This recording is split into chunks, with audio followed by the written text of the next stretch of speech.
Okay, here we are where we are living in a weird time where things are very unaffordable. The economy is crazy, inflation is wild, but we are living in this time where the divide between people being able to afford things, those that can and those that can't. So there are a small population basis that can afford homes right now and other items. And then there's a large population basis, respectively speaking, based on the population of the entirety, which they can't afford things. And we're going to start to see this divide just get bigger and bigger and bigger, meaning that the rich are getting richer and the poor are getting poorer. So this middle class is being pulled into two and being forced into one bracketry or the other. So the middle class is shrinking and a small population base is getting richer, and a larger population basis of that middle class is getting poorer. Now, let me explain. Now, in all reality right now, we are at the lowest amount of inventory. We're half of where we should be right now. We're half of what pre-pandemic levels were at this point in the game. Now, if you're a person that cannot afford to buy a home right now, flat out, just can't afford to buy it, I'm not talking to you. If you're in that category, what you need to do is come up with a plan. You need to rent a home, suck up your ego, rent a home, and we can come up with a plan in order to get you to be a homeowner. However, there are a lot of people that are on the sidelines right now that technically can afford to buy a home, but have held off because they are waiting for the interest rates to go down. I get asked all the time, well, Jason, don't you think there's going to be a market crash, meaning potentially values are going to come down? That's the wrong question. I think what is more important to ask is what happens if we have a reverse market crash? Let's just say a $400,000 home right now at 8% is still staying at the value of $400,000. Okay? So that $400,000 hasn't gone down in value because of the interest rates. It's staying where it's at. Now, what happens if Jerome Powell lowers the interest rate down to 6 or 5 or 4%? That $400,000 home is now going to be worth $700,000. You're going to have an influx of people that are going to be making offers on that home, and the value is going to increase just like it did at pre-pandemic. So once the pandemic hit, the interest rates went down. What happened to all the value? The $300,000 home shot up to $500,000 or more. The $700,000 home shot up to $1 million in value. So it's not necessarily the interest rates that are causing the home to be affordable. When interest rates go down, which they may, the values are gonna skyrocket up. So we're in this position where homes are not affordable right now. And there's a lot of people on the sidelines that are thinking, you know what, I'm gonna buy when the interest rates come down. Newsflash, when you buy when the interest rates come down, you have the same mentality as everybody else out there.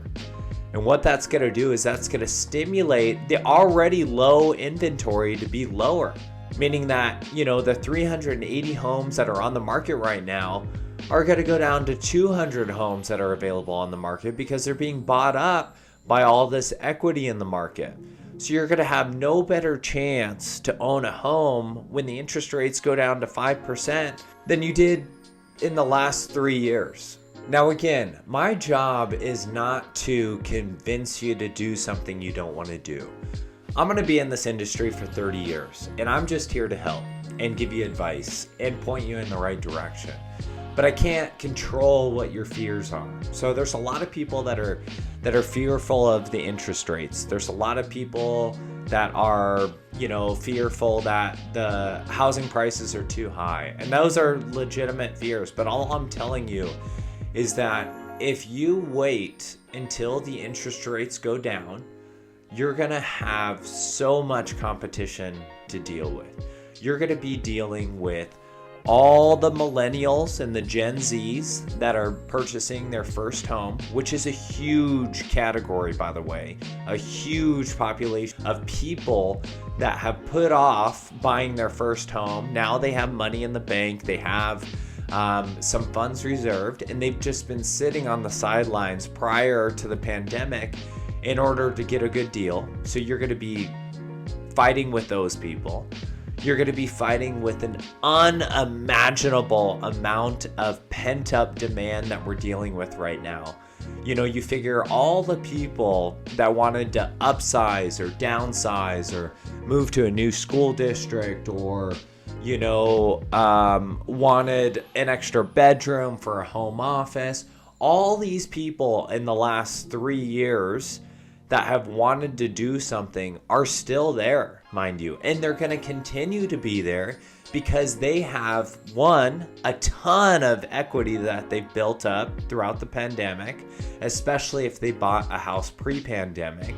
And two, they're in no rush. So they're sitting on 2.75 to 3.5 interest rates, and they don't want to jump all the way up to the 8% interest rates that they are right now. But if they came to a middle point, say 6%, they're going to make that decision. That's going to be a happy medium. They're not paying the highest interest rates that we've seen in the last 20 years, but they're compromising in order to get what they want. So if you were to purchase in today's market, you're going to get today's prices. But if you wait until the rates go down, you're going to be paying the future prices. And I'm going to be bold here. You're crazy to think that when the interest rates come down, that the prices are not going to go up. Amount of equity that people have gained in the last 3 years, we'll just say is an average of $125,000. Okay, so that means that they have $125,000 extra just in the last 3 years that they could utilize and cash out on to purchase new property. So again, if you're fearful of the market, I get it. Don't buy a house, keep renting, that's fine. But just know that this gap is going to continue to get bigger and bigger. Now, the hard part is, what is the solution? We're going into an election year, which is going to be very stressful for him. Okay. Now, he's going to get a lot of calls from the current administration and others to lower the interest rates. Now, if he does a sudden jump in interest rates down, it's going to be chaos. It's going to be like Venezuela, where, the prices just skyrocketed. And that's great for a day. But that's the 1% of the 1% that is going to feed off that richness, and everybody else is going to suffer. The homes are already unaffordable. So if the interest rates come down drastically and the home prices skyrocket up, the affordability is going to be even worse than what it is now. Right now, we're at 8.1%. It went up an eighth of a percent. It's not supposed to go up in the next quarter, but who knows that for sure. The best case scenario here is that we stay at this 8.1% for the next year or two. And I know that's hard to hear, but we need a new normal and a new floor. So hopefully the interest rates don't jet down, because it seems like a good thing, but that's just going to make all the home prices skyrocket again. But our hope is that it comes down in a timely manner down to about 6%. See that as a new normal. Everybody is saying marry the house, date the rate. I don't agree with that, because you have no idea what the rates are going to be in the future. But I will say that you holding off from fear of purchasing a house based on the interest rate is not a wise choice. So if you got to use marry the house, date the rate to justify your position, that's fine. I don't like it because it puts a certainty of interest rate in the future, and we just don't know that for sure. But what I will say is that interest rates, if they do go down, prices are going to skyrocket up, and you're going to be wishing that you purchased a home right now, even more so than pre-pandemic. Now, there are a lot of situations that I can't answer. No one knows the future. If they tell you that the interest rates are going to come down in the future, they are lying to you, because nobody knows what the interest rates are going to be. So just keep that in mind. Now, if you have questions, that's what I'm here for. I'm going to be in this for a long time. So my goal is not to convince you to do something that you don't want to do, whether it be good or bad. I'm in this for the long term. So if you need advice, I'm here for you. If you have questions, I'm here for you. If you want my crazy opinions, I'm here for you. But don't take the stance of not taking action until the interest rates go down. I promise you that's going to bite you in the end. Thanks for watching. Don't forget to subscribe.